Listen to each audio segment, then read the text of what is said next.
Hi friends, వీళ్ళందరూ రేపు ఊరికి వెళ్ళిపోవాలి. అందరికీ స్కూల్ తెరుస్తున్నారు కదా, వాళ్ళ బాధలు చూడండి ఎలా ఉన్నాయో. చూడండి, స్కూల్కి పోవాలని ఊర్లకు పోవాలని చెప్పి వీళ్ళ బాధలు చూడండి. చూడండి ఎట్లుండాయో, ఏడస్తా ఉండారు అందరూ. ఇక్కడ చూడండి, అయితే ఒకటో తేదీ నుండే ఏడుస్తుందండి. చూడండి, చూసారా ఆ విధంగా ఉంది పరిస్థితి. ఒక అబ్బాయి అయితే ఆ అబ్బాయి ఎప్పుడు ఈడే ఉంటాడు, కానీ స్కూల్కి పోవాలంటే దొంగ అండి, దాంకుంటున్నాడు. చూడండి, ఇంకా చూడండి, చూసినారా?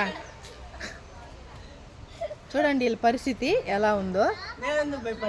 ఈ పాప వచ్చి ఎన్నో క్లాస్ పాప? నువ్వు 7th క్లాస్ అంట. ఈ పాప వచ్చి నా 10th క్లాస్. ఈ పాప 10th క్లాస్ పోయేదానికి ఆడుస్తుంది. వీళ్ళిద్దరు దొంగలండి.